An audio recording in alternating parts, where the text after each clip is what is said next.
Now, Jada Smith has revealed to the Today Show that she and Will have been separated for 7 years. Why did the relationship fracture? Oh, well, why it fractured, that's a lot of things. Yeah. And I think by the time we got to 2016, we were just exhausted with trying. I think we were both kind of still stuck in our fantasy of what we thought the other person should be. Jada says she considered a legal divorce, but could never go through with it. I made a promise that there will never be a reason for us to get a divorce. We will work through whatever. And I just haven't been able to break that promise. Yeah. Why? Because it would ruin her life. Here's the reason why we're having this conversation right now. Look, she's 52 years old. She's in menopause. I feel pretty comfortable in saying it. She's in menopause right now. Okay. Kids are grown. Kids are at least somewhat bigger now. I don't know. I forget what the youngest one is. The one that's, gender confused, right? I forget what the youngest one is, but close enough. I mean, well beyond the point of self-sufficiency, let's just say. Willow. Was it Willow? But the fact still remains is like, you haven't been able to break that. Yeah. Guess what's coming next? Will. Good. That's good. I know everyone's going to attack Jada Smith because she seems just absolutely awful in most ways. But I tell you, that is a really redeeming statement that she just made. She said, even though we have this terrible relationship, and even though it's Hollywood, so everyone gets divorced, and even though we've been living separate lives, and even though we've been cheating on each other, and even though we've been doing this and that and the other thing. Wrong. I can't bring myself to get a divorce because I made a vow, and it just seems wrong. And even me, living in Hollywood, being a big lib, doing all this crazy stuff, even me, I know it's wrong, and I don't want to do it. Good. Get the fuck out of here. Good. You guys see this? The reason I pulled Michael Knowles, I'm sorry. I know I punch right when I do it. It's usually him, right? This is what I'm talking about. This is exactly what I was talking about. You wanted your prime example of all this bullshit about like traditional conservatives, right? It doesn't matter, guys. You stick it out. Do you honestly think, Michael Knowles, do you honestly think that there's going to be any love between these two? Do you honestly think they're going to, like, the angels are going to sing and fly down and the light's going to open up in the sky and then suddenly, they're going to look at each other and go, I'm sorry too. Do you think that that's going to happen? I've forgotten all about Tupac. Dude. But see, this is how dedicated to their bullshit ideology that they are. That's what he's talking about. Oh, well, so my question is this, and I've talked about this. Yeah, August Alsina rule. What about that, man? How come we're not talking about that, brah? How come you're not talking about August Alsina? Do you not know of that? Of course you don't. Most of these guys have their scripts written for them by their people and their handlers at Daily Wire. Unlike here, I'm freestyling now. What the fuck, man? Yeah, thank you. Yeah, no, that's total bullcrap. She wants to just keep up appearances. She doesn't give two craps about the institution of marriage. Never mind the vow she made. Thank you very much. You know what? You get one of these, girlfriend. But it is like, okay, let me just dial it back a little bit here. In my first book, The Rational Male, available on Amazon. Please go get it right now. And get it soon. Get the original. I have there's a chapter in there, and it's talks about commitment. Now, the one ability that women will always have to lord over men, and have really since the Stone Age, really, is that men have to be men of their word. They have to be the one. You have to honor what you said. You have to honor your commitments. You promise to do something. And so you have to do it. If you're not, then you're the kind of guy who doesn't keep his promises, right? There's no real onus on women to keep their promises. Certainly not today. Now, Rich Cooper has, and I'll credit where it's due. Rich Cooper came up with this quote, which is, we tell men today, or we tell women today, to do what's best for them. It's all about healing. Did you, like, Michael Knowles, I can't believe you're this stupid. I can't believe you didn't see this, or you didn't realize, or look at the tape, man. Look at the past videos. Did you not see the Red Table interview between Will and Jada? Like, where was the video for that, bro? Where was that? Do you not know the history of these two? But it doesn't matter because it's all about the commitment and it's all about performance, right? Men have a burden of performance. Part of that is you got to keep your word. You got to be a man of your word because if you're not, then you're not honorable.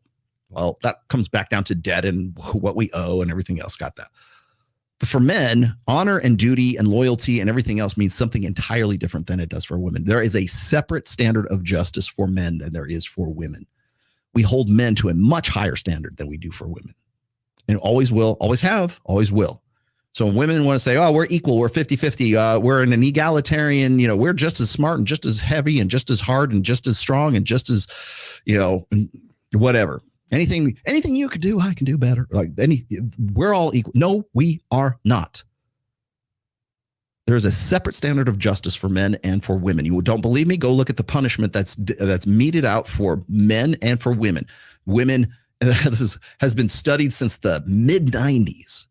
The same offenses that men go to prison for 10 years, a woman will go to prison for 5 years. The leniency factor is very common. We put women away for the same crimes as men, and we give them far more leniency because they're women than we do for men. But well, you should have known better. Why? Because you're a man. It's a man's world, right? Well, how come she got 5 years and I got 10? Well, because she's a woman and she doesn't know any better. She doesn't have the same moral agency that you do. Or at least there's a presumption for that. And so here's this guy who wants to say that commitment is the benchmark for everything. So in my book, in the commitment chapter, I asked this: what is more imperative? Your commitment to yourself, your commitment to your own cause, your commitment to the things that you are about, or is your commitment better directed towards the concept of commitment itself? So what I'm saying is that even if you get into a bad commitment, you are supposed to stick it out no matter what. You bought a lemon and you have to stick with that lemon. You're committed. And your integrity and your value as a male is determined by the fact that you made a bad fucking decision. You bought that car and it's a lemon, but it doesn't matter because you're sticking with that. You bought a stock that went from here to the bottom, but you stuck with it, man. At what point do you go, you know what? This is a bad investment. I'm out. Oh, I shouldn't do that. Why? Imagine me saying this. You should stay in that. Now, I realize it was like worth a whole shit ton more and now it's a penny stock, but at least you have more respect for you because you stuck it out, bro. Because you stuck it out even though you went bankrupt doing so, because your idea is that you have a commitment to the idea and the concept of commitment rather than your own interests and who you are. That's the difference between me and Michael Knowles. I will tell you it's all about mental point of origin. I will tell you that it's about enlightened self-interest. If I do well, the people around me do well. But I have to think of me first, and then the people around me do well. People who deserve to be that I can say, okay, yeah, you're good. You weren't around. Enlightened self-interest. I cannot help myself I cannot help others until I can help myself. I cannot help others as well as when I help myself first. That's the difference. This asshat is all about, oh, well, she stuck it out. Well, I've got some respect for her. Get the fuck out of here. Good. Follow that voice. Arnold Schwarzenegger has a self-help book coming out. He just came out and explained that. Michael, Arnold Schwarzenegger, the one who said, fuck your freedom back in 2020. Just reminding you. He doesn't want to talk about the explosion of his marriage anymore because that is the biggest failure he's ever had. He said, I blew up my family. No failure has ever felt worse than that. Darius Rucker from Hootie and the Blowfish, he just split with his wife after 20 years of marriage. He said, you feel like a failure. You try to express those feelings, and it's hard to say, and it's hard to put that on paper. You know what else is hard to put on paper and hard to express is a sexless marriage after 20 some odd years. Let's be honest here. Arnold Schwarzenegger was banging the help. Arnold Schwarzenegger said, you know what? Instead of what's her face? Kathleen, I forget what his wife's name was now. She was a Kennedy. I know that. What the fuck? Somebody give me her name. But the help, the maid, looked like a better sexual option for Arnold fucking for Conan. Looked like a better Conan, what is best in life? Seem like what is best in life? The maid. The housekeeping seems like what's best in life to Conan. Yeah. But what? So what's? Would I have more? Or should I have more? Like, is it the moral imperative? Is it the ethical imperative? However you want to slice it. Are you going to have more respect for me for doing what's best for me? Or are you going to have more respect for me because I stuck it out, even though it was a shit situation? I committed to a shit sandwich. Oh, yeah, you're a better person for eating the shit sandwich for the rest of your life. And they went to the grave and you ate it. Congratulations. That's your life. Shit sandwich. Who do you have more respect? Who has more integrity? Sticking it out in a bad situation, sticking it out with a penny stock, or saying, you know what? Fuck this. I'm better than this. Because that's what we tell women. We tell women, you're better than this. You are enough, girl. Where the fuck is that, Michael Knowles? Oh, they should be committed to this. No one in their right mind is going to say, and even Michael Knowles probably wouldn't agree with this. Well, you should stick it out, girl. I know he beats you up. I know he abuses you. I know he's a fucking idiot. I know he makes bad financial decisions. I know he's abusive. I know he's an alcoholic. He's on prescription drug. He's on heroin, whatever. But you know what? I have so much respect for you for sticking it out for the sake of the marriage. Said no one ever on planet Earth. There's a reason why we have battered women's shelters, because we encourage people to get the fuck out of those situations. But if it's a guy and he ain't getting no pussy and he goes through a divorce, or who knows who initiated the divorce? Maria Shriver. Thank you very much. The Crypt Keeper. Maria Shriver. I know she's a Kennedy, but not anymore. Maria Shriver was a piece of ass in her day. I mean, I'm sure that's probably why, maybe it was a marriage of convenience, because I know that Arnold wanted to get into politics, which he did. But he could only get so far. He could only be the governor. He's never going to be the president. You're never going to have President Schwarzenegger, sorry, unless they change the rules. It was Governor Schwarzenegger for a while. I remember that. I lived in California when it happened. But yeah. So is it better to be, do you have more respect and integrity for a guy whose commitment is to himself, or his commitment to the concept of commitment? See what I'm saying there? Again, I wrote about this in the first book. You try to do it as real as you can. I'm not a big talk to you guy, but I can sit down and write a song about it. That stuff hurts. You feel like a failure, but we're still a family. A piece of paper is not going to change that. We're still a family, and that's all. Only Michael Knowles could turn Jada Pinkett Smith and Will Smith into an advertisement for sticking it out in a bad fucking marriage. Really? All because Beth is awesome. She knows what's best for the kids. She's a great human being. Okay. You see really big people here, really big, successful, lauded, praised people. Once again, I guarantee you he wasn't lauding Arnold Schwarzenegger when he said, fuck your freedom during 2020 and the lockdown. Saying divorce is the biggest failure I've ever had. In some cases, saying divorce is such a scary failure. When I get Jim Sexton, by the way, I'm working it out. Here's the other announcement, by the way. I'm working it out. So myself, Jim Sexton, and Michael Sartain, we'll be going out to Miami probably the first week of November. We're going to go on Fresh and Fit. We'll probably go on Adam Sosnick's show, which I'm going to talk about a little bit later too. I know the CMA is going on. I'm not at the CME. I'm here in Reno, Nevada. But we're going to go out there. We're going to make the rounds, but it'll be myself and Jim Sexton, who's divorce attorney, James Sexton, and Michael Sartain and myself. We'll probably do a panel show with like me, Fresh, Myron, and all of us. I'll probably do, I know we'll do that. I know Jim wants to do the after hour show too. I'd like to get him on Access Vegas, which will probably happen because I know he likes to gamble too. But anyways, we're going to be doing that first week of November. But one of the questions I'm going to ask Jim is this right here. Like you've got Darius Ruck, really? Hootie and the Blowfish. That's the guy that you're using as your example.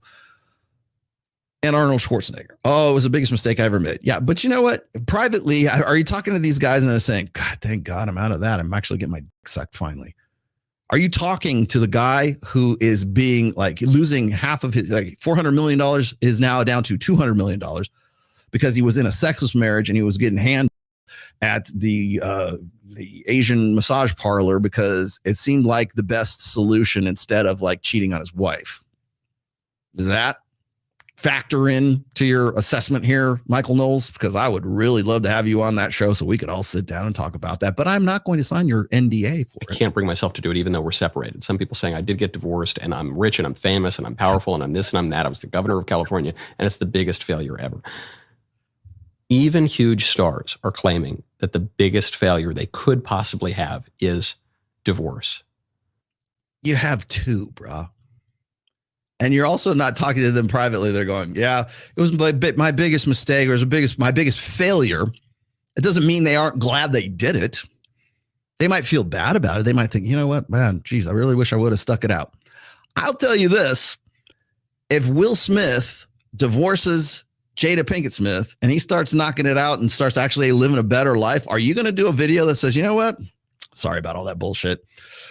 He's actually living a better life because he got away from this demoness, from this woman who has wanted nothing to do with him for over 20 years now? 1997, something like that. Yeah, well over 20 years. Who he hasn't slept in the same bedroom with since like 2016 for the last 7 years. Who was nailing August Alsina. That's bravo, man. The good thing you're sticking it out. Who talks shit about him at every opportunity, who actually publicly humiliates him on the red table.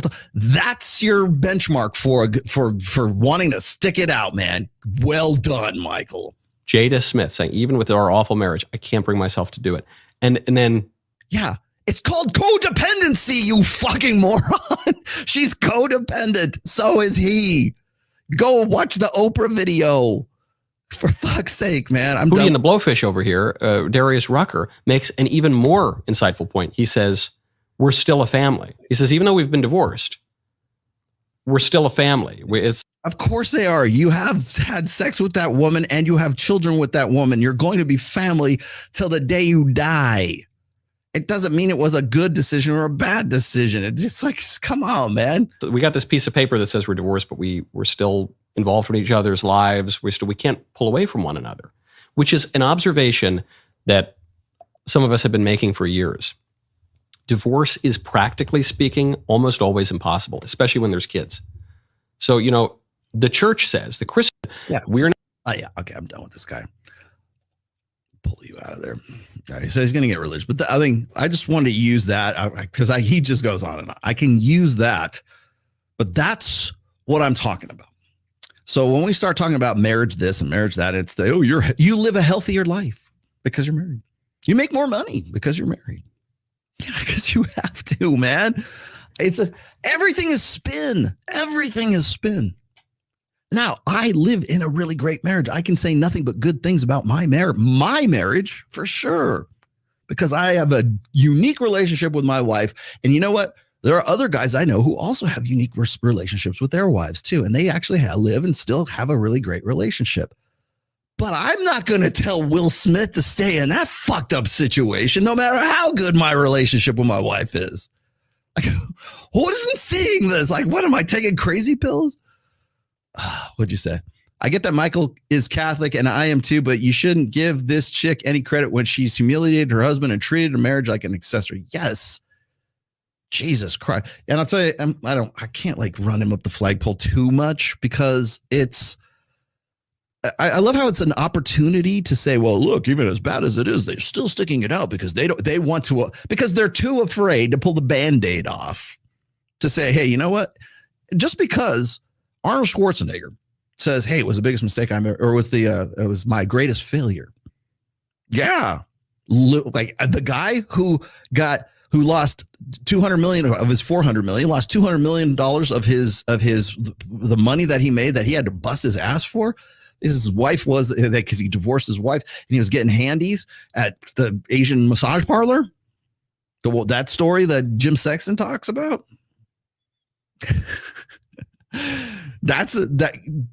Who's gonna defend that, man? Michael Knowles apparently is. Yeah. His marriage, that guy getting the handies, I'm sure that was his biggest failure too. Yeah. Losing half of your shit that you like spent most of your life to earn and put together. I can understand how that would be considered one of your greatest failings. It doesn't mean it was the wrong decision. Oh God. Yes. Thank you very much. Oh, but hey, children, it gets better. It gets worse and it gets better. Hello there, children. How's it going? All right. So we're gonna dig into some other things today. But this is like the narrative. I explained this to you guys earlier that we're using Jada Pinkett Smith and Will Smith to say marriages are great, guys, and you need to get back on the horse and ride. Get the fuck out of here. What's the matter with you people?